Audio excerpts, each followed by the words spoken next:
Good morning, everyone. Happy Thursday. Just want to tell you that everyone that showed up to drop off books yesterday, it was wonderful to see you. Um, all the smiling faces just makes me miss my job even more than I have the last 2 months. Um, I also want to remind you that there's a weekly Flipgrid that a lot of the students haven't participated in yet. It's a Flipgrid for book recommendations, so I'd like for them to tell all about their favorite book and why they recommend it to someone with just reasons to try to persuade people to read the book.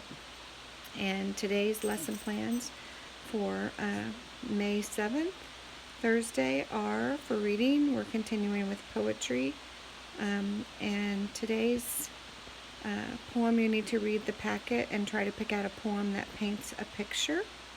And once you've done that, you can watch the video that I have created to help you fill out your reader's notebook to explain how you know that poem paints a picture. So use evidence from the poem. A lot of that might be figurative language using similes or metaphors or something like that to help you figure out that there's painting a picture using the senses, being able to visualize what something looks like, using the describing words. What are those describing words and how do they help you? And then in writing, it's also, again, simulated to go along with poetry. Make sure to go on the Google Classroom. There's a template. There's an example of a poem there. And then you're just going to create your own poem that uses describing words and the five senses and figurative language to create a poem that paints a picture. Math is still adding and subtracting decimals. Make sure you line up those decimal points. It's pretty easy. It's just like adding and subtracting whole numbers.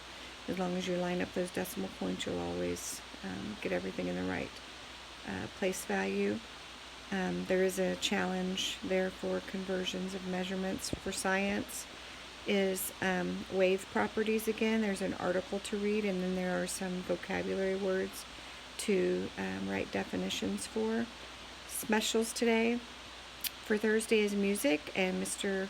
McDonald has a blog that I will include for the email, but he's talking about a composer and how that goes along with music and waking up your brains. So look at that lesson.